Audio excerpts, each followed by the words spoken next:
this slide. It says virtually every top producing agent we have ever worked with has a deep and almost inherent sense of service. They have a servant's heart and place their buyers or sellers' real estate experience above all else. They are always thinking service. And that is an excerpt from the Millionaire Real Estate Agent book, or the MREA book. So let's start with success with clients.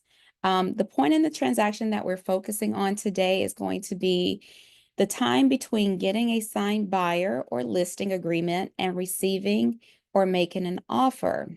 However, just as you're going to take aspects of lead generation into the transaction, you'll of course take aspects that we discussed today through and past closing.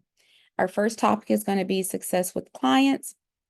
And we're going to talk about things that you can do with both buyers and sellers that make the process transparent and as smooth as possible for them.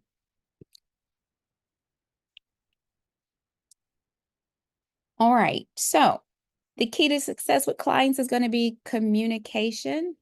And let's just go down the list and we can unpack some of these things. So it says, one, the agent is going to provide a strong foundation for sustaining relationship. Two, sets and manages expectations proactively throughout the transaction.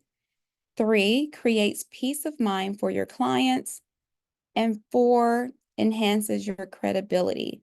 That's what being a great agent with great client communication, that's some of the benefits to you and to the client.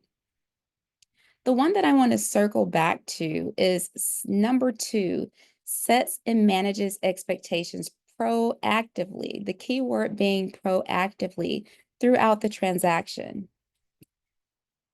So with that, you want to make sure that you are anticipating your buyer or seller's needs. When I was a brand new agent, I was the assistant of the top agent in my office. And she would always say, if your client is calling you, you're not doing your job.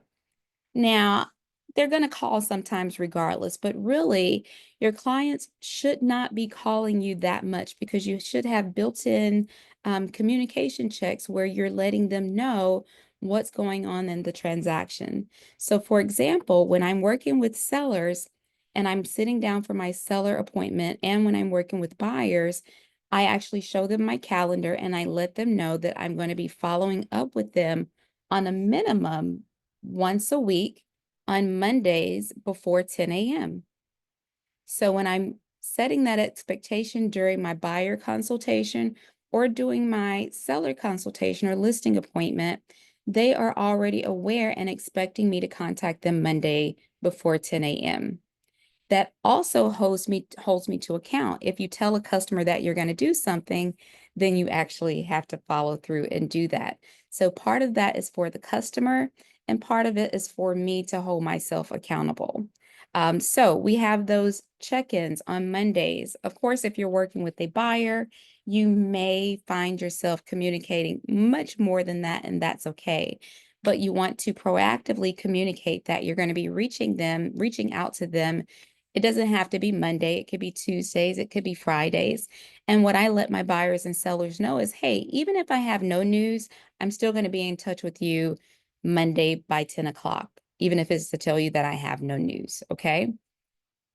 The other thing that I do that would fall in line with number two is at the end of every call, at the end of every email, I'm saying to the client, you all write this down. Here's what happens next, okay? While you're working actively with a buyer or a seller or a tenant, when you end the conversation, if it's voice to voice, you want to say, here's what happens next. If you're emailing your client and you're responding to them, they send you something via email, you're going to answer their question, and then you're going to let them know what happens next. Can someone tell me what benefit that would be to the customer and to you to let the client know what's going to happen next? You can unmute yourself, one person, unmute yourself and let me know how that benefits you and the client.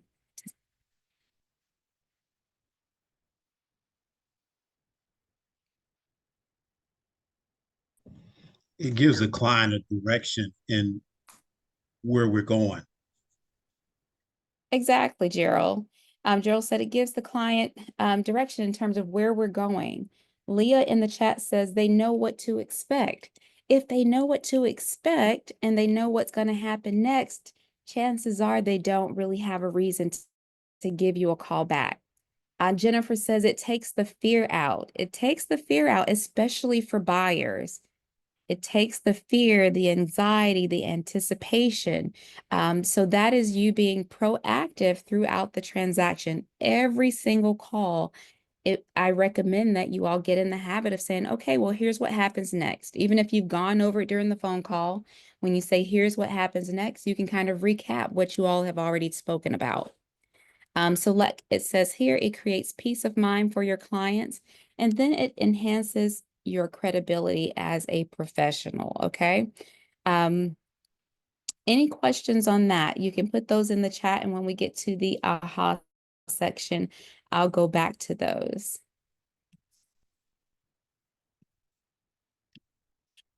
Okay. And Alicia says it reminds the agent where to pick back up with the client, especially while handling multiple transactions. Absolutely. So if you are saying, here's what happens next, it's also letting you know what you need to do next. And if you're taking your notes, if you're uploading your notes and your next steps into your CRM, whether that be Command or Follow Up Boss or whatever you're using, you know where you left off in the transaction as well. Okay. Next up, we're going to talk about the 3 levels of service. So in addition to the 4 underlying ideas, you need and oh, sorry. In addition to the 4 underlying ideas, you need all your communication with the clients to convey. Let's remind ourselves that there are 3 levels of service from the millionaire real estate agent. And then by keeping these levels in mind, you're going to serve the client to the highest level possible. I'm managing letting people in the room still and making sure that I'm watching the chat as well. So the first from the MREA is purpose. So purpose, masters of service have a clear understanding of why they should be hired and can articulate it to anyone at any time. Great service is going to begin with a clear purpose for why someone should work with you. So that's what I talked about session 4 in Ignite, where you're going to define your values. So you should be able to easily and quickly articulate why someone will work with you.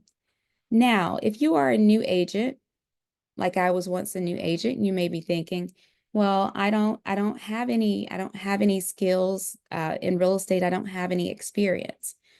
That may be true. You may not have any real estate experience, but you have transferable skills from whatever industry you've come from, whether you are, I didn't see anyone say they were a teenager and licensed for a week, but even if you are a young adult, you may have had a job or you may have participated in things in school that have transferable skills into real estate that you can use to service your clients. So still having a clear purpose and being able to articulate that. The second being a value proposition. The best agents can translate their purpose and why people should hire them into a specific set of services that they will provide, okay? So what I recommend that you do tonight, if you have time, or tomorrow, is jot down a list of services that you will provide. We're all in the real estate business, but we don't all necessarily provide the same services. For example, I am a listing agent. Do I service buyers? Yes, but my focus is mostly on being a listing agent and also leadership and teaching and training. So I'm able to articulate that at a high level. And then finally, a fiduciary. Highly productive agents provide a level of service based on their commitment to act as a fiduciary for their clients.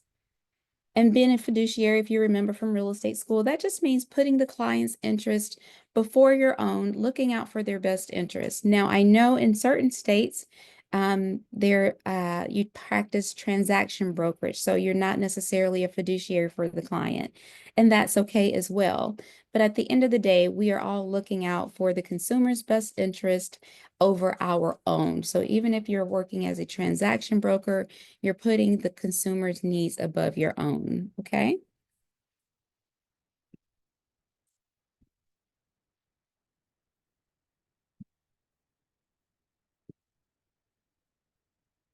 So, digging deeper into functionary versus fiduciary, this has come up in several other sessions of Ignite, but we're going to dig a little deeper into the concept of a fiduciary.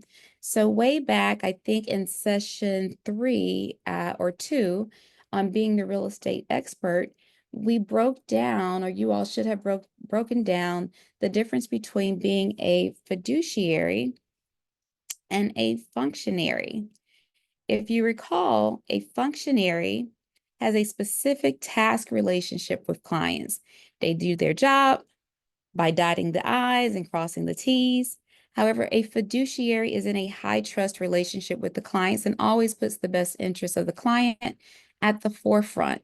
So they give an example in session two about a mechanic. You take your car to the mechanic. Let's say you go to the the auto service department in your local big box retail store. We're not naming names, right? But let's say you take your car there and you want to get an oil change. And they change your oil, they do the air filters, they do whatever it is you ask them to do. You pay them for the service and you go on about your life. That's a functionary. They did what they were supposed to do, no more, no less. That fiduciary is going to look like what it looks like if you take your car, especially if it's a luxury car, if you take it to a dealer. So if you drive a Mercedes or a BMW, I drive a little Lexus. If you take your car there, then they're going to more than likely, if they have good service, they're going to act as a fiduciary. Not only are they going to repair your vehicle, they're also going to suggest other repairs. It's not just about upselling, they're actually looking out for your best interest. Hey, by the way, I know you're here for an oil change, but your brakes are bare. Or did you know the tread is showing in your tires? That's a safety hazard. You may want to get those tires replaced. So that is going to be the difference between being a fiduciary and being a functionary. Now, with that being said, let's talk about dual agency. I'm fully aware that dual agency may be illegal in certain states, and if it's illegal in your state, definitely don't take part in this. I'm licensed in two states. Dual agency is legal in Georgia, but it's not legal in the state of Florida. So, me personally, even though it's legal in the state of Georgia, I don't participate in dual agency simply because of that fiduciary piece. It's really difficult to be a fiduciary to two people in adversarial roles at the same time. If I'm looking out for one person's best interest, that may be to the detriment of the other party. So I find it difficult to do that. So I actually practice what's called designated agency in my states or transaction brokering. Okay. So we won't talk a lot about dual agency simply because it's a wide range of states that do and do not allow it. Okay. Susie says in Colorado, it's illegal too. Yeah. So if it's illegal in your state, we're actually not going to spend a lot of time there. And even if it is legal, consider that you may not be able to be a fiduciary to both. And it may be a good idea to get in communication with the broker about the best way to handle certain conversations as it pertains to dual agency. Okay.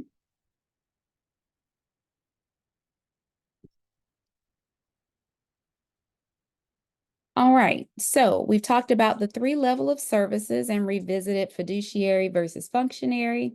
Um, we're looking at tonight things that we can do to be a great agent while representing buyers and sellers. And so, how you reach the three level of service for your clients is going to largely be about communication and education. Got people still trickling in. And then as a real estate agent, you are immersed in buying and selling houses every single day. So as such, it's your job, and for a lot of us, our passion to do this. So for our clients, this is something that they may have never done, and we need to keep that at the forefront of our minds. And even if they've done it, they probably still don't have as much experience doing it as we do. So for those of you who have been in the business for 14 years and 9 years and even 1 year, you're doing more transactions than people will work on in their entire lifetime. So it's our job to make sure that we are taking care of them. And one of the first steps in doing that is setting expectations. So, what you're going to do to set expectations is you're going to go through the process with your buyers and your sellers, okay? This here outlines the home buying process. So, can you all let me know in the chat with a yay or nay if you practice, and I know that we all have the NAR settlement as it pertains to buyer compensation now. So we should all be having buyer compensation conversations in a consultation. But prior to that, or even still, let me know if you have a full buyer's consultation with every single buyer that you work with. Let me know that in the chat.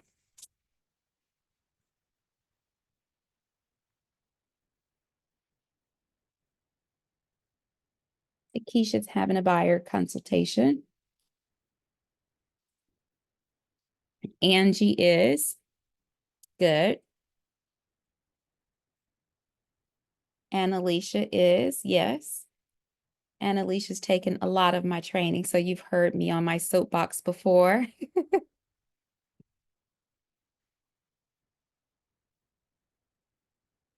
Sherry says yes. Gerald says yes. Okay, good. So if you are a new agent, you're like, what law, what lawsuit? If you've been licensed for a month, even if you've been licensed for a month, you probably have already heard about lawsuits where we are having to discuss buyer compensation, which in the state of Georgia, I feel like that's always been a thing. So I've always wanted to have a conversation about how I'll be compensated up front. But going back to communication and setting expectations, you're going to want to go through the process with the buyer. So if you have been licensed for a long period of time, bear with me while I walk through the home buying process. On the buy side, this is what it generally looks like. It's not to say that this is the steps that everyone goes in the order, but this is generally what a buyer transaction looks like. Okay. First and foremost, the client or customer is going to partner with an agent. After that, the first step should be getting pre-approved for a loan. So actually, before I have a consultation with a client, I like to make sure that they have at least spoken to a lender. If they've not spoken to a lender and I've advised them to speak to a lender and they have not done so, I will postpone or reschedule their buyer consultation. I prefer if they go ahead and complete their application before we meet, because what I say to the client as their fiduciary, I want to make sure that I'm making the best use of their time. If they've applied with a lender prior to our consultation, we're actually going to look at properties during my buyer consultation. So we need to know what the buyer is approved for. So what I tell the buyer is, hey, listen, you want to go ahead and have a conversation with the lender because when we sit down to meet, we're going to actually start your tour virtually in our office online, and we're going to look at properties together. And if you haven't spoken to a lender, we don't know what price range we're looking in. So I actually do those first two steps in reverse. So I have them talk to the lender, and then we do our appointment. In the pre-qualification of the appointment and in just our initial conversation, we're going to be setting clear search criteria. Now, some of you, I had one of my agents, I'm vested in profit share. So I had an agent in my profit share tree call me today, and she wanted to know if she should purchase a buyer consultation from Etsy or if she should just like create one in Canva. Well, um, Keller Williams provides us with presentations. Hold on one second. Is there a lag on my audio, you all? No, it's a lag Right? on your video. It's a lag on my video. I thought so. Give me just 1 second while I take a look at something. Hmm.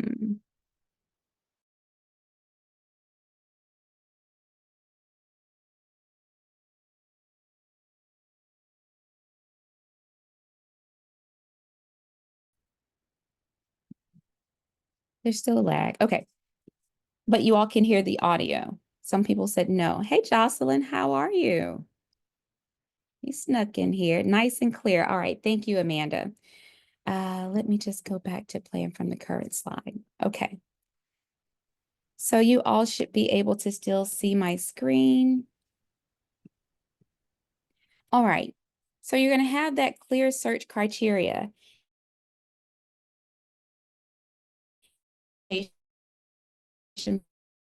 Packet for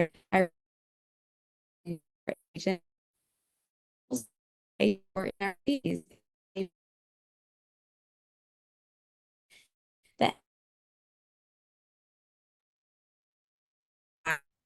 Now it's choppy, if you can hear me. And you're frozen now.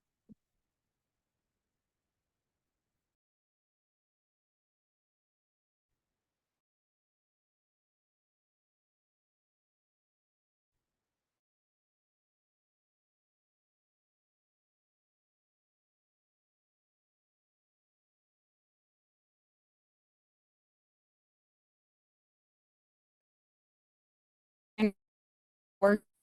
Oh, I made it work.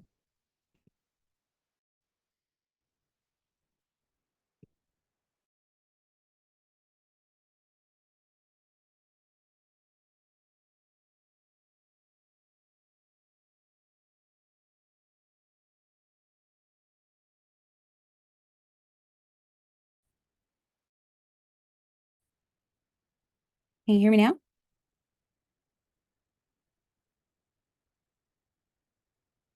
Good, Sherry.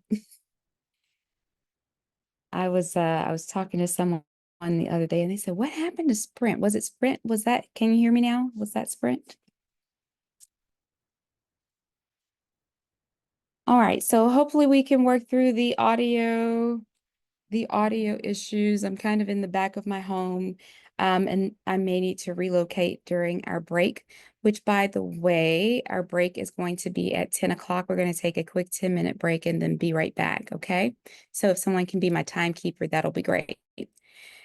And that means I need to speed up. All right, so you're going to use the buyer presentation that's been provided to us by Keller Williams. Once you do that and you have that consultation, you're going to get your engagement or your brokerage agreement or your agency agreement signed, and then you're going to go out and find their new home. Once you find the home, you're going to make an offer on that home and negotiate those terms. Once you're through negotiations, you're going to go under contract or you're going to be in escrow, depending on where you're from. It's going to be called under contract or in escrow. After that, you may have some vendor coordinating that needs to be done. That's not always the case, but if there are repairs that need to be done, or if your client anticipates doing some repairs after they move in, you may have to do some coordination with being a vendor. If you'd like to elevate your business, I recommend that you start working on a document or a resource where you have at least 3 vendors in each category. So you have the contact information for 3 plumbers, 3 painters, 3 HVAC individuals. And that way, when your client is in need of something, you can provide them with this list of vendors. You can also do that to just regular people in your database as a value add. Next up, you're going to negotiate inspections. You're going to go through the appraisal process, and then there are going to be some pre-close preparations, and then the closing. Guess what, y'all? The closing is not the end of the road. It's not. There are some post-closing steps. So what another homework assignment, I'm not going to check it, but another homework assignment, in addition to writing down a list of services that you offer, is to create a post-closing checklist. What do you do post-closing? You probably can find that on kwconnect.com. You can borrow that from another agent. But part of your post-closing process should for sure include asking for a review, for example. Okay.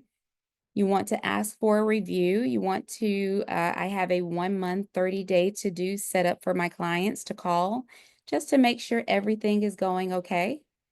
I also, if my client is buying new construction, who can tell me what I'm doing in month 10 or 11 if I'm selling new construction?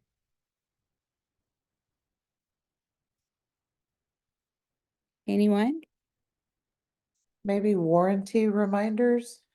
Yes, exactly, Jennifer. So if you are selling a home that's new construction, most builders have a 1 year warranty, and they require that the owner reach out to them by month 11, I believe. That's, between month 10 and 11. So if they purchase a home, I'm going to be setting myself a reminder to reach out to them 10 months after their purchase to remind them to contact the builder to come back in and to fix any holes or any settling cracks that have occurred. You're going to look like a rock star if you do that for your clients, because I imagine a lot of clients who don't have agents like you, they may have missed that deadline to request those repairs from the builder. Okay. And how long Again, did you say, I'm sorry, how long did you say the warranty was for the new builders? a Sorry. lot of warranties are a year, A one year, year. okay. But they will normally, a lot of builders will require that the homeowner, your buyer, notify them by month 11. So I set myself a reminder for month 10 when I'm selling new construction to remind them to go ahead and reach out to the builder to come through to replace those nail pops and settling cracks. Okay. Thank you for that. Thanks. You're welcome, Kim. Takesha says they may also be doing it at 3 and 6 months walks. So yes, make sure that when you're doing your walks with the builder, whatever the builder says, write those things down. A lot of times they put things, a little sticker inside of the cabinet under the sink, but you want to take that note down as the fiduciary and be a rock star for your client, because they are 9 times out of 10 going to forget unless the builder is a top-notch builder and they're going to call and remind them themselves. But I would not count on that. The next thing we're going to talk about is time expectations. You want to make sure that you're doing this with every single client. Time expectations it's going to look like what I said. Number one, I'm going to contact you every Monday by 10 o'clock, but also you want to be setting realistic time expectations on various steps along the way, particularly closing. So in some of our states, we have government programs, down payment assistance programs, for example, and some of those can take longer to close than a traditional transaction that does not have down payment assistance, for example. So you want to let your buyer know, hey, listen, this is going to take maybe 45 to 60 days versus an 18 to 30-day close. And that's totally fine. I think that people are usually not upset with the amount of time that something's taking. They're upset because they did not expect it to take that long. So make sure that you're providing your buyers and your sellers with realistic expectations on timing. Also, just because you cover something in the listing presentation 2 months ago or the buyer consultation, you want to be reiterating your timeline throughout the process, because don't clients forget? For those of you who are experienced and are working with buyers and sellers, they forget. We tell them everything during the consultation and they forget, and that's okay. It's our job to make sure that we're continuously setting expectations throughout the process. Okay.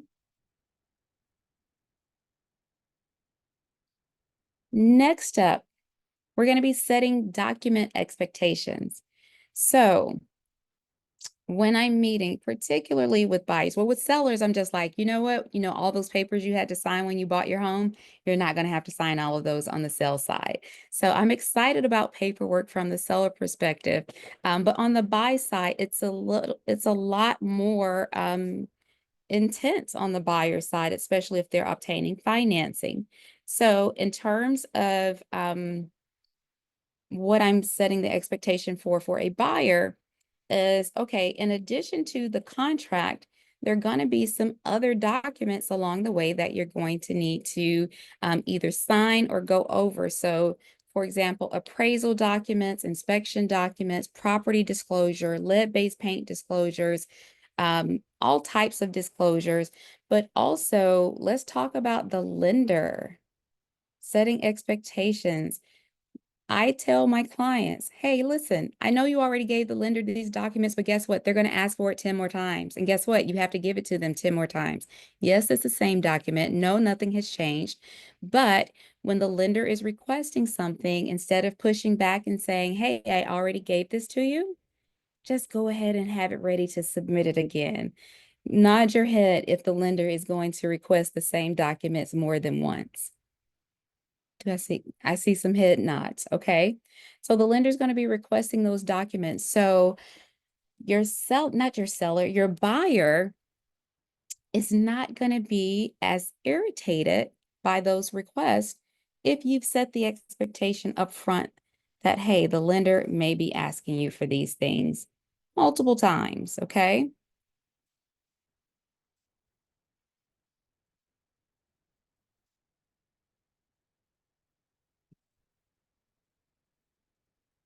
Next up, setting expectations for communication.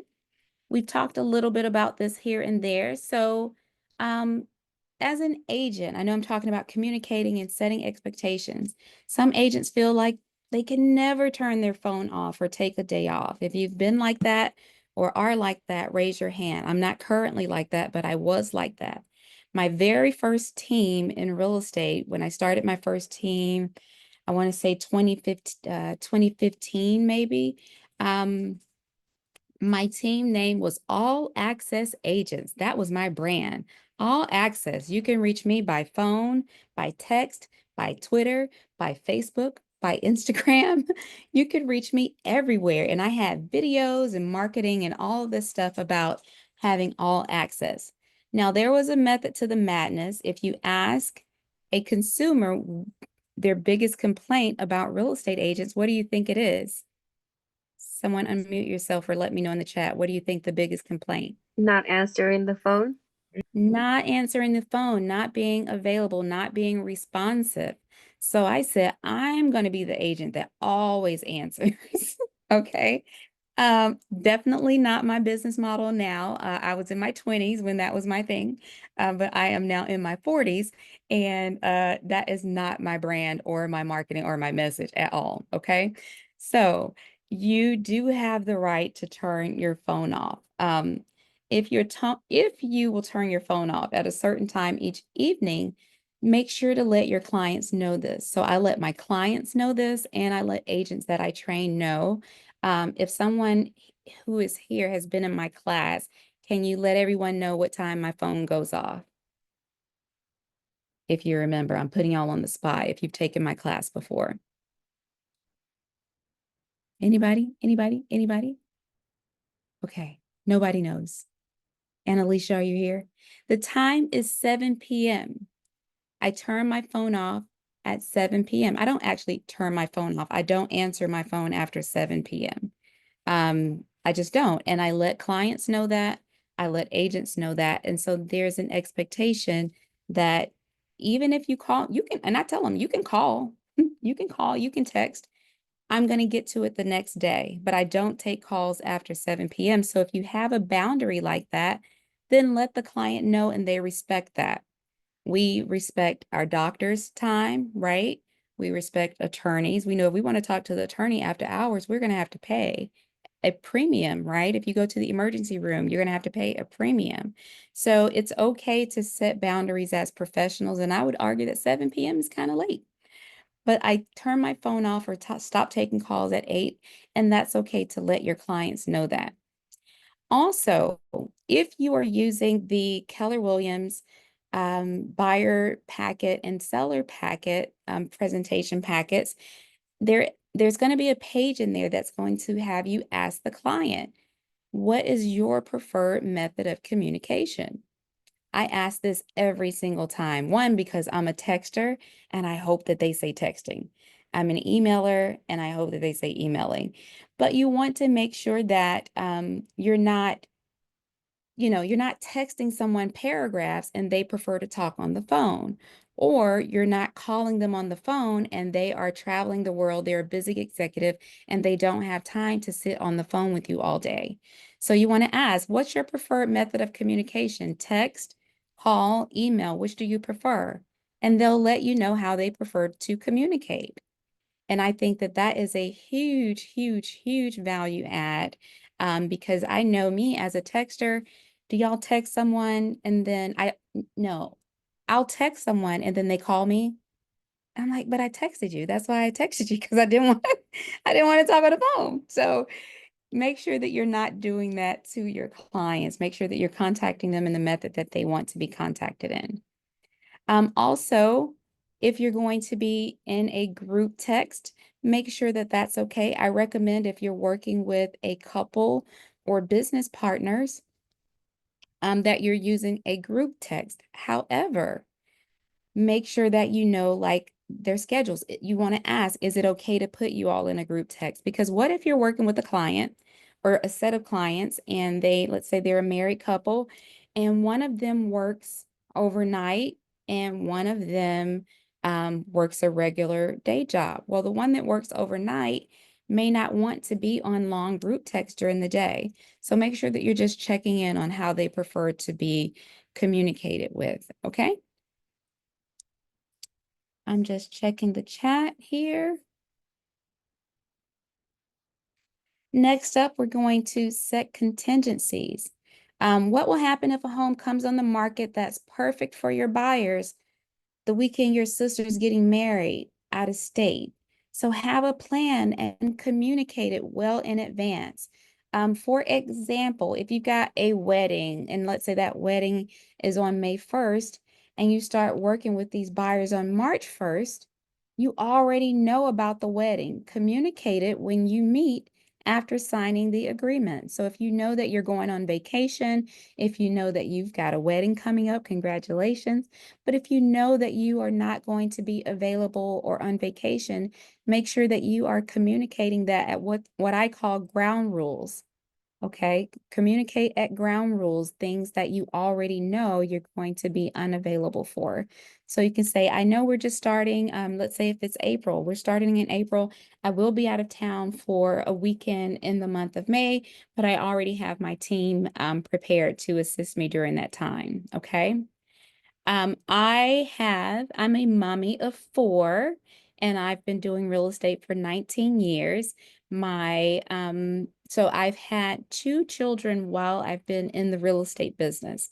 So when you are, oh dear Cynthia, when I was expecting, I know I'm going to have a baby. I'm having a baby one day. It's coming. There's not a if, it's when. So if I already know that I'm going to be having a baby, what my MAPS coach told me is, hey, let's go ahead and set up your plan that will automatically go into action as soon as you go into labor. Okay. So while I was having appointments, I was already setting those expectations with my clients on when I would not be available. If you have something like a birth or a wedding or something that you know about months in advance, go ahead and get your team together, the people that are going to be supporting you. So I reached out to agents that were in my office and said, hey, are you willing to take my calls for a couple of days while I'm in labor? Can I forward my email to you while I'm in labor? And so I had a whole plan. My MAPS coach and I, we put together a whole plan. I don't know, I think we gave it a name, but we had a whole plan that was supposed to go on autopilot as soon as I went into labor. And that was, do you think it was stressful? It wasn't stressful for me because I already had a plan. It also wasn't stressful for my clients because they knew that they were going to be taken care of as well. There was a comment in the chat that says someone just heard a story about a realtor being called the day of their wife's funeral. Okay. So that's not necessarily something that you can plan for far in advance, but I don't know this particular situation, but if you have a death in the family or something like that, make sure that you're putting a contingency plan into place. Right now, I'm not expecting, but I have children and I have an autoimmune disease. So in talking to my coach now, it's, hey, listen, you're going to get sick. I get migraines. You're going to get a migraine one day. If you know that you get sick, if you know that you are out of pocket at various times, you can go ahead and create yourself a contingency plan where these things, X, Y, and Z happens when you are out of pocket. Okay. So that's what it looks like to set contingencies. And then lastly, or not lastly, you're going to set up-to-date market expectations. So this is going to be related to days on market. So one, you're going to go on a listing appointment. If the average days on market is 66 days and your seller says they want a 30-day listing, that would be a great time to set the expectation that it may take longer than that. Or if you want this done in 30 days, Mr. and Mrs. Seller, we're going to need to price the property to sell within 30 days. Okay.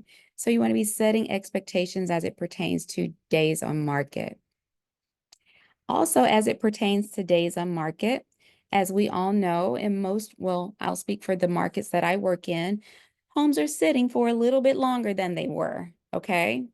So I'm going to be setting the expectation if I see a listing that is approaching expiration, or maybe even before it's approaching expiration, it may be a good idea to create yourself an expiration plan. So if my listing gets beyond 45 days, I'm going to bump up my communication. I'm going to go from calling on Mondays to calling Mondays and Wednesdays, or Monday, Wednesdays, and Fridays.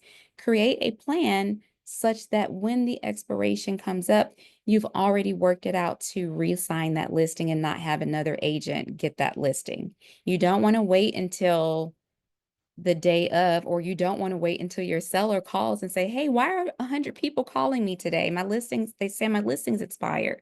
You don't want to wait until then to do that, right? And then lastly, our fantastic technology. I am a Command groupie. I'm obsessed with Command, but you're able to use the Command website or the Command mobile app to set yourself reminders in Command to communicate with your clients, okay? So that was our section on managing expectations. We are going to go ahead and take our first break. If you have questions, feel free to put them in the chat. Otherwise, I will see you all back here at 10:10 p.m.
All right, bring it back, bring it back. If you all don't mind, turn your cameras on. It helps me out looking at squares. Uh, let's see, isn't very exciting. How do I hide disabled participants?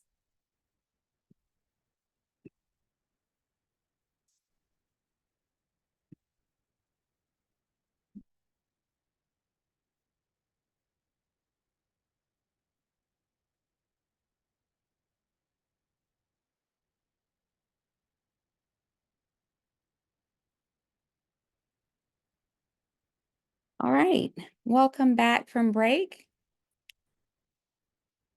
Let's see if we've got anyone in the waiting room. We do not. So we've got about 49 minutes. So we're going to go ahead and get through the rest of this. So we're going to talk about getting referrals or gaining referrals.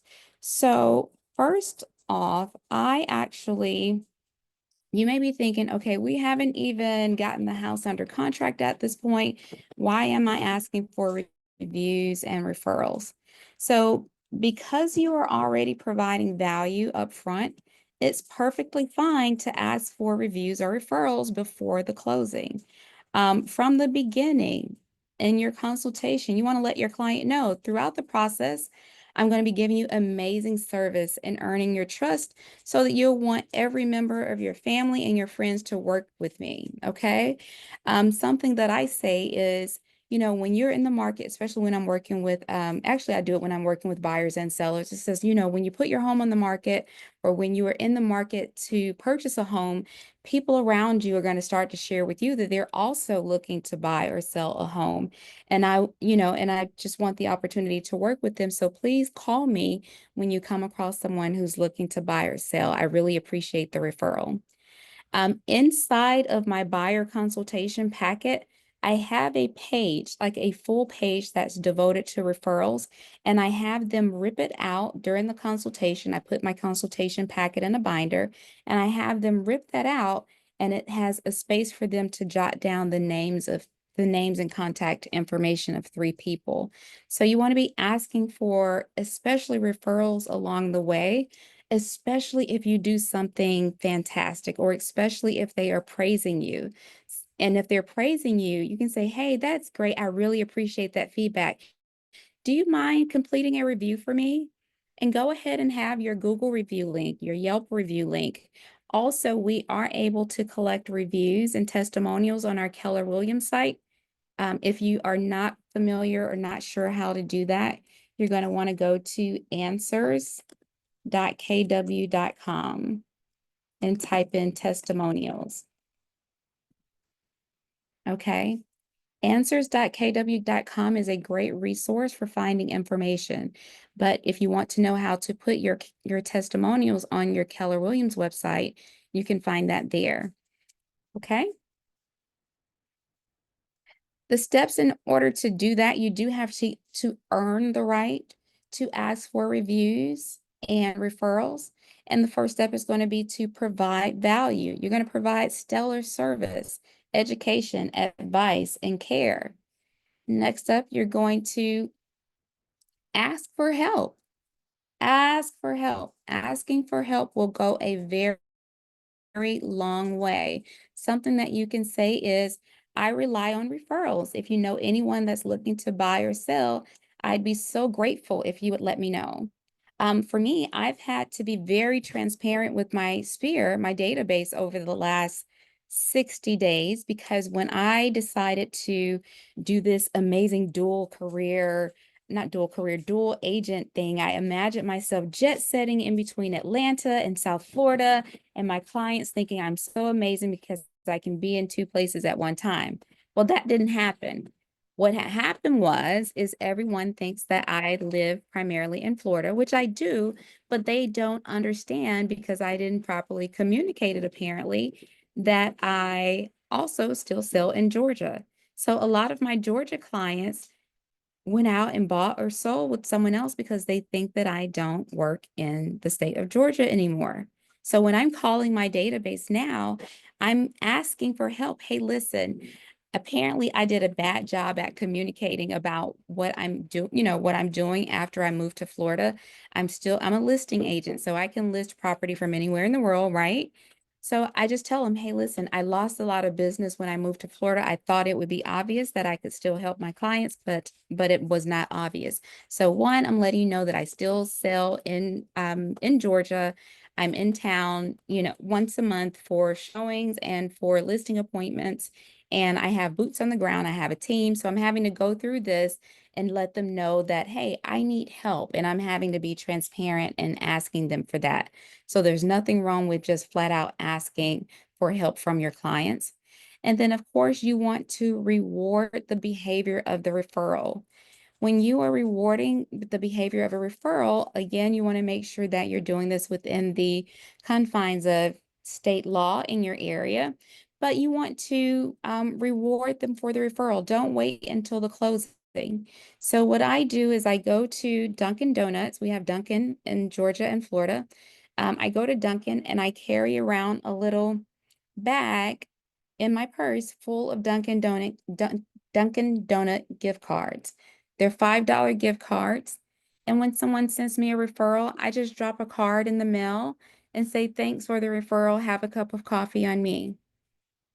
It's simple. It doesn't need to be anything extravagant or expensive. You don't even need to go and buy them in bulk. You could just keep a couple of those on you. And when someone gives you a referral, you want to give them a small token of appreciation. Now, if you'd like to give them a token of appreciation after closing, if that's legal in your state, feel free to do that, but you should be rewarding the behavior of the referral. Like it? Oh, perfect. Gerald says he likes it. Good idea. Yes. Clara says she likes it. She loves it. Funny story. When I went to Dunkin' Donuts the last time I picked up cards, I I wanted $5 cards, but the sales associate accidentally loaded them with $10, and it would have been too labor intensive to go back and try to undo 100, undo 100 cards or however many it was that I got. So some of my gift cards ended up having $10 on them instead of $5 on them. So that was great for me and for my clients and for my son who asked me for my Dunkin' Donut gift cards as well. All right. We touched on reviews as well. What you can do is, again, have a system. Everything should have a system. This can go in your post-closing system, or it can go into your system along the way. Here is something that you can say. You can say, if your purchasing or selling experience exceeded your expectation, would you be so kind as to give me a brief review? I'd also like your permission to use this in my advertising and marketing. That last part is very important. We are living in a day and age where people are looking to sue and make claims against people. So make sure that you're getting permission to use that in your advertising and marketing. If you'd like to take a shot of this screen, feel free to do so. If your purchasing or selling experience exceeded your expectations, would you be so kind as to give me a brief review? I'd also like your permission to use this in my advertising and marketing.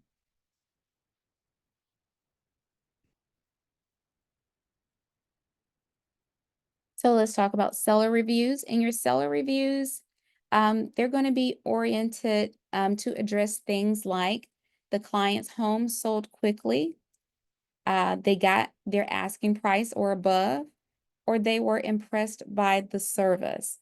What are some other seller-oriented statements that would be persuasive in a client testimonial? You can either unmute yourself and let me know, or you can put your answers in the chat. What are some other seller-oriented statements that would be used in a client testimonial, aside from the home sold quickly, the price, and the service? The transaction was smooth. The transaction was smooth. Yes. Seamless. What else? Thank you.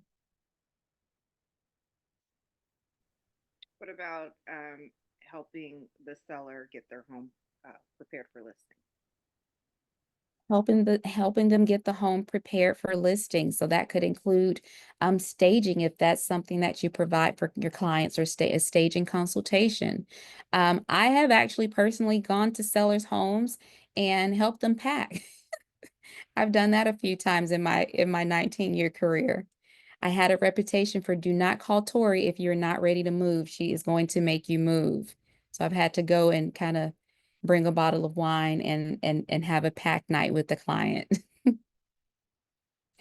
All right, so thank you for those. Those are some seller review points.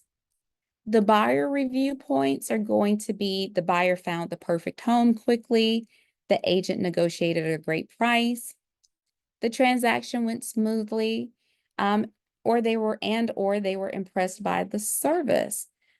Can anyone think of any other buyer-oriented reviews or review issues that could come up in a buyer review?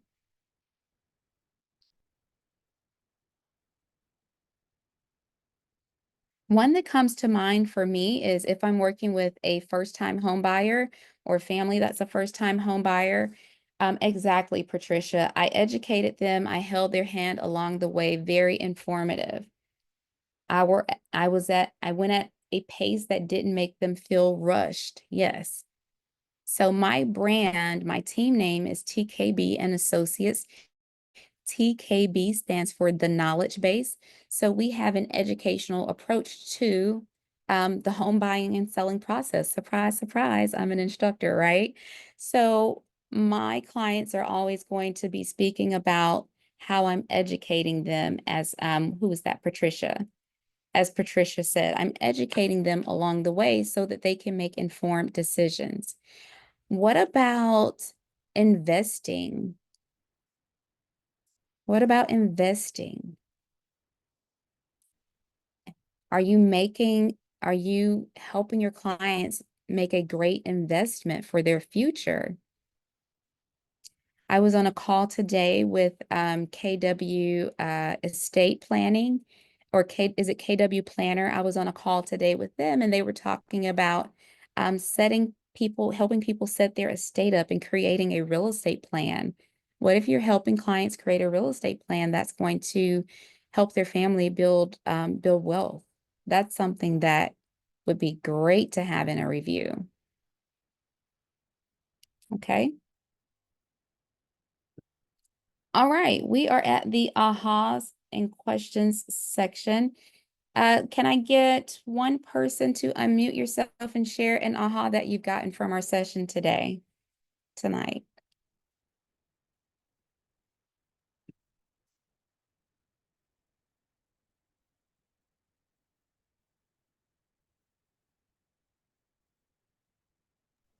You gave a suggestion earlier about having a document with the different types of vendors. So when you're going on a listing appointment, you can have people already readily available for them if they choose to use them. Absolutely. I had a coach years ago. He had me do one. I need to update it for sure and do one for Florida. But he said that's something that if you're looking for an item of value to send to your database, even if they're not in the market to buy or sell, how many of you can see how a buyer or seller could benefit from that? A buyer, seller, client, friend, family, anyone can benefit from that. You could even do business to business lead generation and provide that to business owners in the area. Instead of door knocking individual homeowner doors, you can door knock, not necessarily door knock, but you could go out into the community and provide that to business owners. Okay. Someone in the chat, Leah said, always include the next steps in communication. Yes, here's what happens next. And Patricia said, create an expiration plan. Absolutely.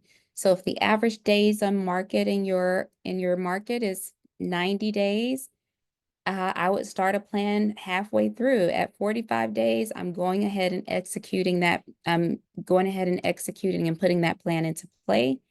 Some of the things that I would do with that would be I would double down on communication, double down on marketing, double down on pretty much everything that you're doing, because that is going to be when the client would normally be reaching out to you saying, you know, what are you doing? What are you doing to market the home?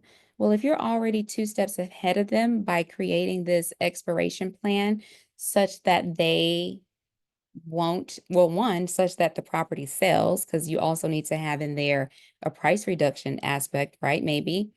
But they don't have to come to you and ask you, what else are you doing? Because you're going to go ahead and start to implement that plan so that if it does expire, or actually it's not going to expire, so that if that expiration date comes up, you'll already have that listing extended or re-signed before the floodgates open with our peers calling them. Okay, so good. Good ahas. Thank you all for sharing. Next up, we're going to talk about success with buyers. We've talked about this in other steps of Ignite, but this is just a refresher. This is what buyers want most from their agent. The number one thing that buyers want, and this is coming from the 2021 profile of home buyers and sellers from the National Association of Realtors, they want help finding the right home to purchase. And then you have this 24% that is other. You have help them negotiate, help them with price negotiations at 11%, and help the buyer negotiate the terms of the sale coming in at 13%. That 24% includes helping with paperwork at 8%, determining the comps is 6%, and helping them determine how much they can afford came in at 4%. So the number one thing that they're looking for is to find the right home. While we're here, this 2021 profile of home buyers and sellers, raise your hand if you take a look at this every year. It comes out every year in November, which means that there is a new one for 2024. I highly encourage everyone to take a peek at that. It has some very valuable insights. It gives you demographic information on buyers and sellers. It gives the age range, the income range, the household size. And there is one that has come out already for 2024. There is a question in the chat that says, where can we get this? You're going to want to search NAR profile of home buyers and sellers in Google. You're going to search that in Google and it'll come up. There is a long report.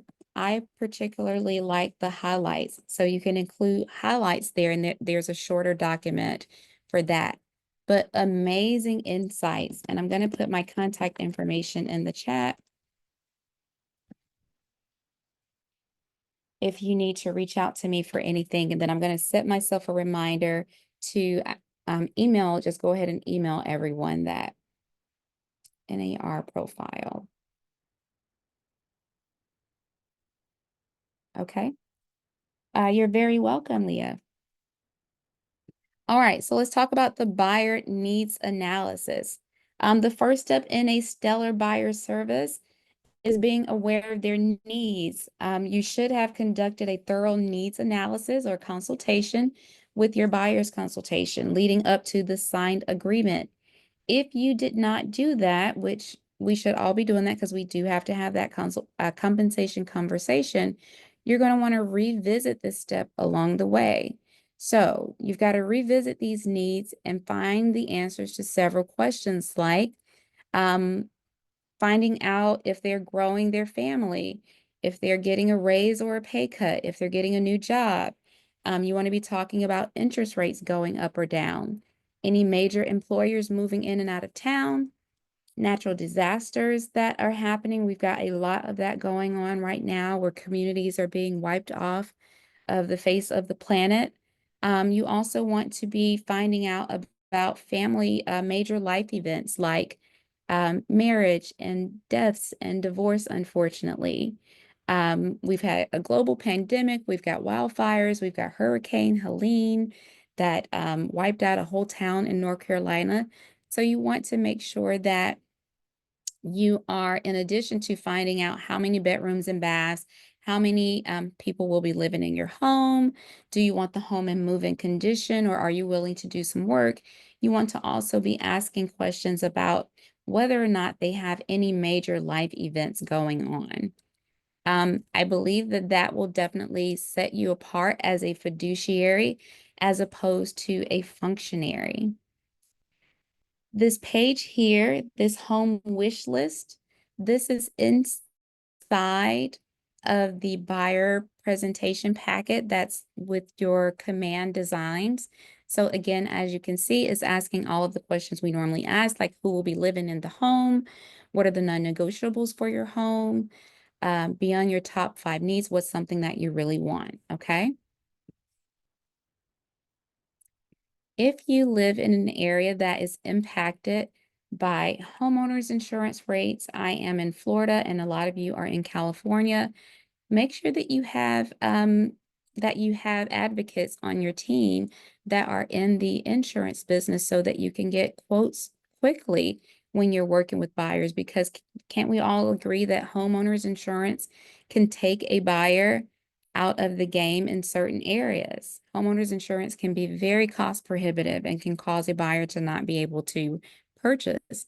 So having someone on your team to manage that part is great. Okay. Speaking of which, I think I just tapped on that. Having tough conversations. Those conversations are going to set you apart as a fiduciary as opposed to being a functionary agent. Okay. You want to be frequently and thoroughly revising their needs analysis with resources that you have. You want to continuously be having conversations about what your buyer can afford, the realities of the market, timelines, and move-in ready versus fixer-uppers. So for example, if you are a millennial or younger, there's a huge problem going on right now as it pertains to, and it's been going on for a while, as it pertains to student loan debt, okay? Millennials are not, if you look at that NAR profile of home buyers and sellers, the average age of the first-time home buyer is actually going up. So people are waiting later to purchase homes. Millennials are kind of not purchasing homes because they have so much student loan debt that it's making the amount that they qualify for be drastically reduced. And millennials like myself, we like nice things. And so we want a nice fancy home. We don't want a fixer-upper. We want something that's move-in ready so that we can take pictures in our fancy home and post it on Instagram or Meta, right? So we want to be having these serious conversations about affordability. This is your first home, not your dream home. And we also want to be having conversations about, yes, I know you want a newer home, and yet if it's your goal to build wealth in the future and have some type of investment, retirement, you may want to consider going ahead and purchasing this home and creating an investment strategy such that they can buy something nicer at a later date. Those are tough conversations, and that will, again, set you apart as a fiduciary. You also want to be talking to your buyers about what I call the 10 commandments, and I didn't make that up. The 10 commandments of purchasing a home or buying a home. You can go to Google and type in, if you haven't already, and include it in your buyer packet, the 10 commandments of buying a home. So you're going to be having a conversation about not buying things, keeping in touch with the lender, keeping the pre-approval letter up to date. Don't quit your job. Don't get married. Pay all your bills on time. Don't change your debt to income ratio. And what they should do if they find a home outside of MLS. Okay. Have these conversations during your consultation. The 10 Commandments, it's a cute document. I like to make it fun during the consultation. You know, you say, don't go out and buy a new car, or you may be living in it. If they go out and buy a new car during the home buying process, that's possibly going to drastically impact their debt to income ratio and could affect their approval. If not, like get it, not have it be an option altogether. Okay. a big one. What should they do if they find a home outside of MLS? So in the state of Georgia with new construction, if I call a subdivision and speak to the on-site agent, let them know my client's information, kind of pre-register my client, I can send my client to the subdivision without being there. However, in the state of Florida, if your client shows up in a new home community without you as the agent, you are not necessarily going to be guaranteed compensation, even if you called in advance. So if they are a good builder, they'll stop the showing and they will try to get the agent there. But you need to have this conversation up front with your client about what to do if they find homes outside of MLS. What I do is during my buyer consultation, I give my buyers a stack of cards. I give them about 10 cards. And remember, I'm giving them a binder, so I'm putting the cards in the binder. And I let them know to give this to an on-site agent or a for sale by owner if they come across those in their search. I say, hey, listen, I know you're going to start riding around and looking at homes. If you ride past a for sale by owner that you want to go see, remember the for sale by owner is looking out for his or her best interest. And if you are doing new construction, you end up in a community, the on-site agent is there to represent the builder, not you. So give them my card, let them know that you're represented, and then give me a call. There's a question in the chat that says, where can you find the 10 commandments? Just type into Google and I will send this to you as well. But if you want to get ahead of it, you can 10 commandments. You can just type in 10 commandments of buying a home into Google and you'll get several examples of that. My recommendation is that you type them up yourself on, using your brand colors or your logo. Don't use anyone else's. You don't want to be marketing for somebody else's business. But there are lots of them online, but it's just like, don't buy a car, don't charge too much. Don't make any large cash deposits into your bank account without speaking to the lender. So it's a great thing to provide to your client because a lot of clients don't know. They do not know that they're not supposed to do this. I had a client, he worked with an agent on my team, but he worked at his family owned a bar of some sort. So he would have large sums of cash. He deposited a large sum of cash into his bank account and he thought, I have one for my lender. May I share it? Please feel free to share it to Keisha. He deposited a wad of cash into his bank account. And so we had to clean that up. We also had a buyer who was in the process of purchasing a home and his job offered him a severance package. Okay. The job offered him a severance package. And Takesha, it's not coming up on my end as a link that I can click and share. But I will put my email in the chat again, and you can send that 10 Commandments document there. Okay. But he accepted a severance package and he was thinking, well, hey, they just gave me $50,000. That should not be an issue with me purchasing a home. And yet it was a major problem. Oops. Next up, you want to make sure that you are showing homes based on the needs analysis. If the client says, absolutely do not show me a home if it does not have a pool,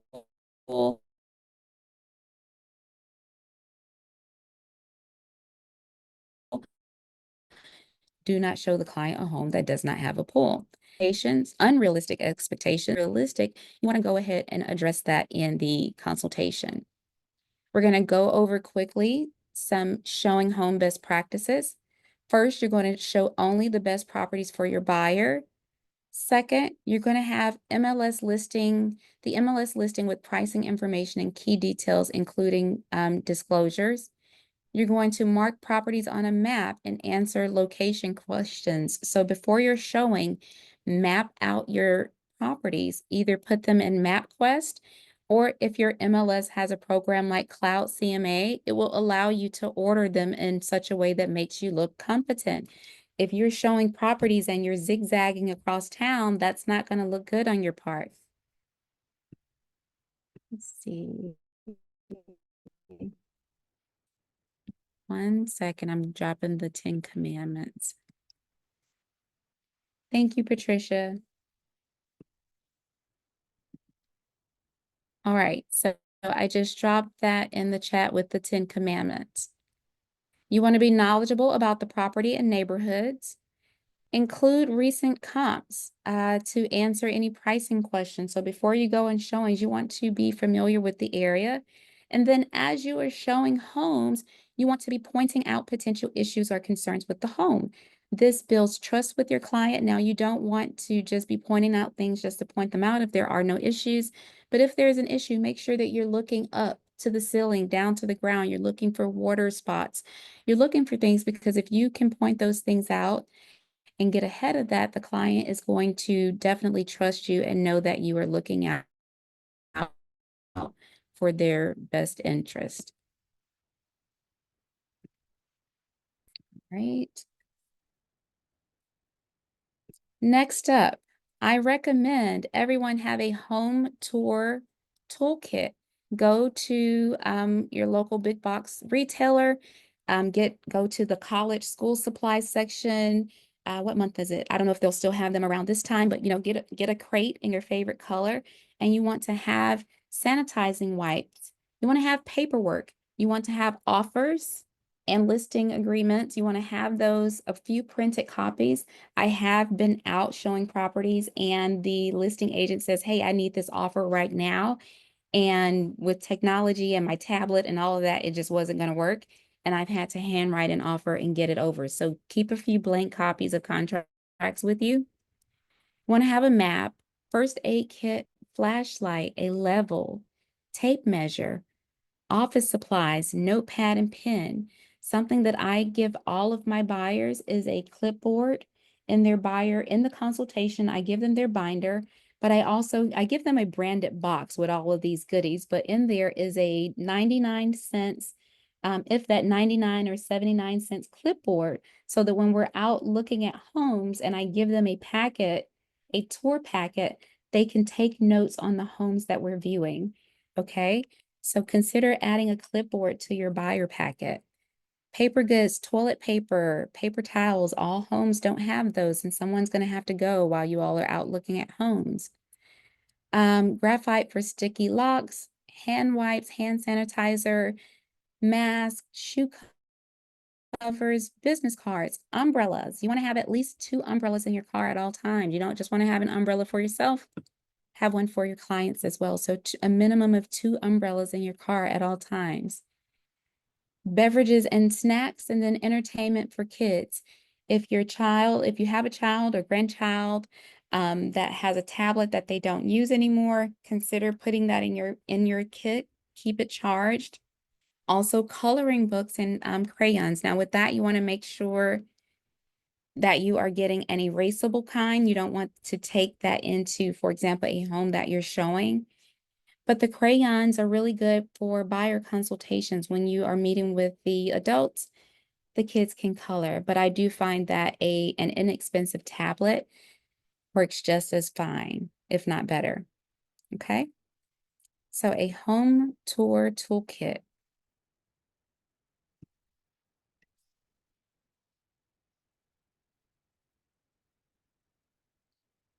All right, any ahas on representing buyers? Showing homes, being a fiduciary to buyers.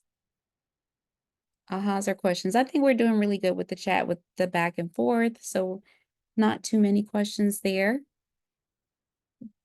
We're going to quickly move over to the seller side and what sellers want most from their agent. Sellers is kind of equal all across the board. They have 27% being the largest category, coming in at other. In other, you have help find a buyer for their home at 12%. You have help with negotiating and dealing with buyers at 6%, helping with paperwork inspections and preparing for closing at 5%. Next up let's see, at 21%, helping price the home competitively. At 20%, help the seller market the home to potential buyers. At 16%, help sell the home within a specific time frame. At 16%, help the seller find ways to fix up the home to sell it for more. Okay, that is what sellers are looking for. Love, love, love the home tour toolkit. Yes, it's great. It comes in handy and it makes you look like a professional when you are out and you have all those things that you need. And you just keep it in your trunk and keep it replenished. Okay, so when working with sellers, there are just two things that the seller can control. They can control the price and the condition of the home. Our job as the fiduciary is to know the market and advise them on how to get the best price with the least amount of work in the quickest time frame. So, sure, the house may be older and needing upgrades. However, because we are the market experts, we're going to let the seller know if it's going to be worth it or not to do certain repairs because we don't want the seller to get to a point of diminishing returns, which is where they do these modifications and upgrades to the home and they don't get that back as a return in their investment. Okay, so that's our job to advise them of that. Sensitive seller conversations. So I'm a listing agent, and when I work with buyers agents who are afraid of sellers, these are some of the conversations they do not want to have that I absolutely love having. Not I love having them, but I don't have an issue having these conversations. So here's some of these sensitive issues that come up with sellers. Odors from pets, smoking, mothballs, unclean conditions, cluttered condition, deferred maintenance, personalized decor, removing sellers for showing, illegal activities, guns in the home, cash, jewelry, or other expensive items in the house. What I don't see on here is also medications. What are some other tough topics that you may have to talk about with sellers? Curb appeal. Curb appeal. Okay, curb appeal is one, yes. What else? Tough conversations. I'm talking specifically if they need help with their curb appeal. If they need help with their curb appeal. Price adjustments, yes, price reductions. Have price reduction conversations in your listing presentation, especially if they are leaning towards listing high. Also, not being at home during the listings. Yeah, so talk about it if they won't have enough proceeds to purchase a new home, talking to them about where they're going to move next, okay? Um, those are tough conversations. One way that I get around the odors and smoking and your furniture is hideous and all that, I call the stager and I pay for the staging consultation. I don't pay for the actual staging, but I pay for the staging consultation. I'm going to let the stager tell them. My stager cost is under $200. It's a part of my value proposition.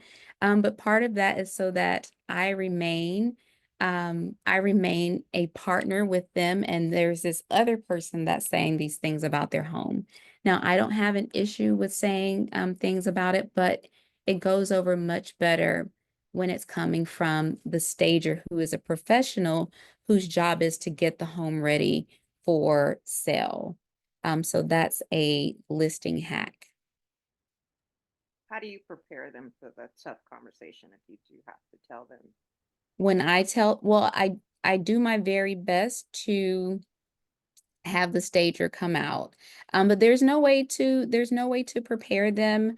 It's just a part of my consultation. So when I do my listing consultation, of course, there are different ways that people do their consultation. I do the quick walkthrough first, And then I do the more detailed walkthrough after they sign the contract. I don't take an hour to walk through the home initially, just because what if you don't hire me and I'm giving you all of this advice? So after they sign the contract, we walk the home a second time, and that's where I take my notes. So I'm allergic to cats and dogs, but I'm really allergic to cats and cat odors. I'm sensitive to cat odors and things of that nature. So my last listing that I took, they had cats, and the cats had their own room. Like they had a whole room. And I have a twisted sense of humor. So I tend to make jokes about certain things. So I'm like, okay, so what are we going to do about the litter box? And I was calling the whole room the litter box. And so they laughed. So you can try to use humor if that is your personality. That's my personality style. So I use humor most of the time to get through some of those things. But you want to make sure that you're not offending people. This is their home. So if at all possible, find a stager that will do a consultation for you at a low cost. And my stager, once she comes out, she puts together a report, kind of a one pager with her recommendations. And then she offers her services to do it for them, or offers them recommendations on do it DIY if they want to do the staging themselves. So having a relationship with a stager can go a long way when you're working with sellers.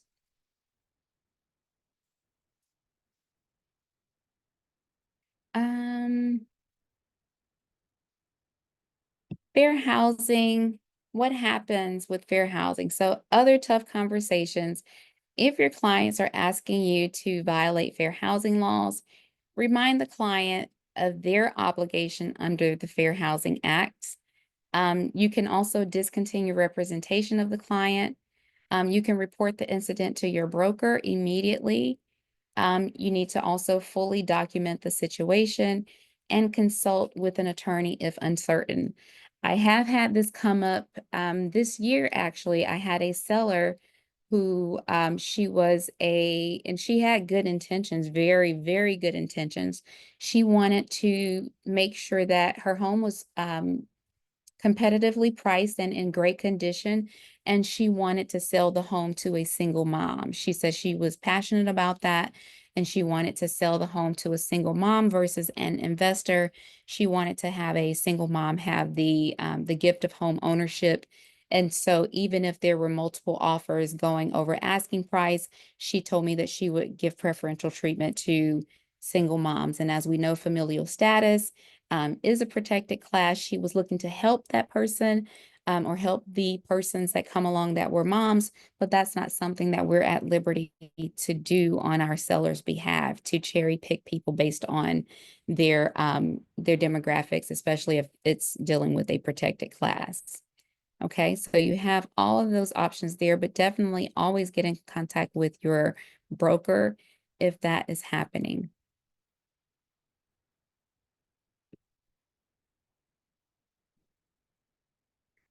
14-step marketing plan for listings. You want to capitalize on your listing by marketing your brand at the same time to bring in more listings. So what you need to do is get a listing, sell it, and tell the world. You're not getting a listing just to sell that listing. You want to use that listing as leverage to get you even more listings. So when you're hosting an open house on your listing, that's to get more listings. If you have a listing, you're able to put a sign in the yard, that's a billboard, so that's marketing. If you have a listing, you have something to post on social media, so that's marketing. So make sure, this is why I love listings. When you're working with a buyer, you can't put a sign in the yard that says, "Hey, I'm working with a buyer," and other buyers come talk to me. But when you're working with sellers, you can absolutely do that. And when you focus on listings, the buyers are going to come anyways because you have listings online and you have signs in yards. The 14-step marketing plan is in the Millionaire Real Estate Agent book. I don't know the page, but it may be, if you have a printed participant guide for Ignite, it should be there. There is a 14-step marketing plan in the Millionaire Real Estate Agent book, and I can make sure that I get you all the pages. Okay.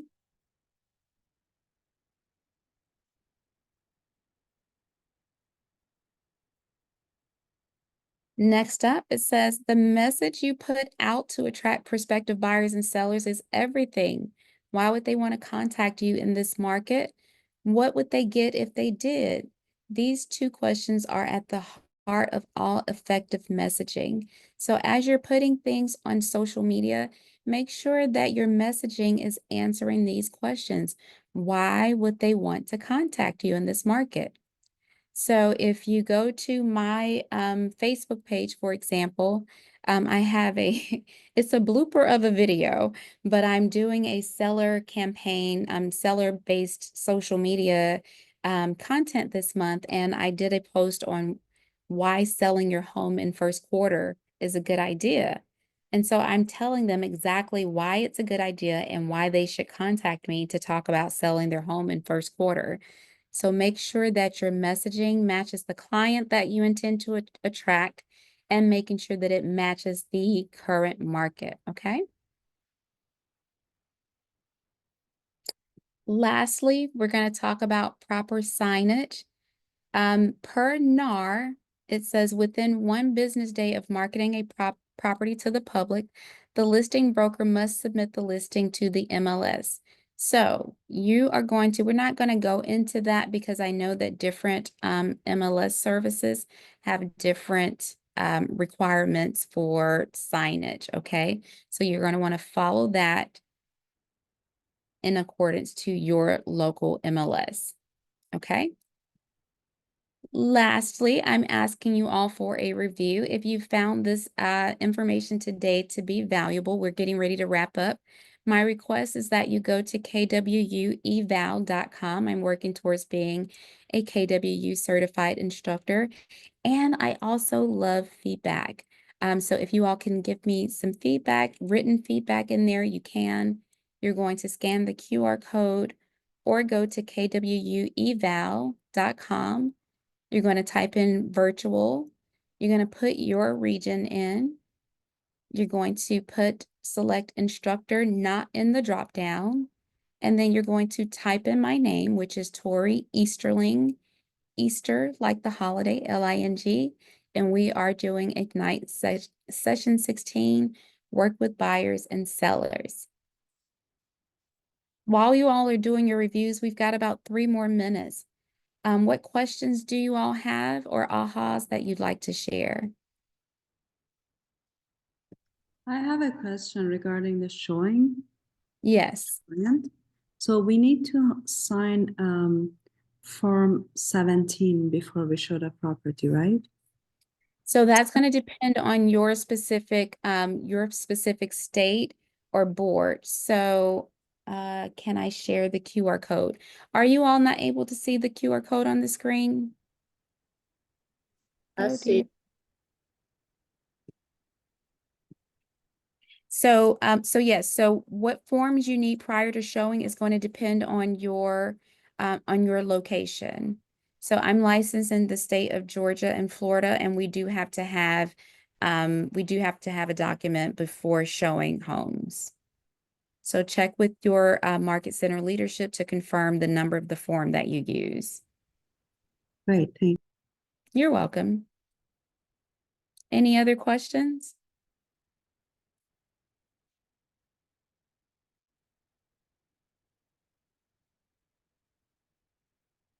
All right. If not, you all have been wonderful. Thank you all for your participation in the chat and otherwise.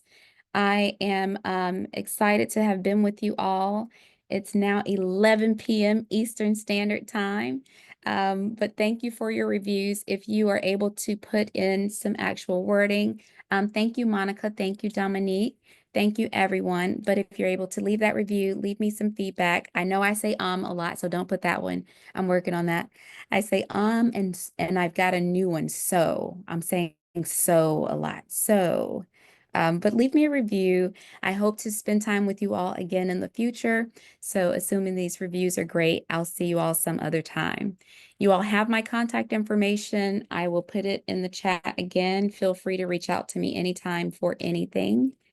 And of course, if you have referrals in Atlanta, Georgia, or Palm Beach County, Florida, feel free to send those my way. I'll take care of them. You're welcome, Clara. You all have a good night.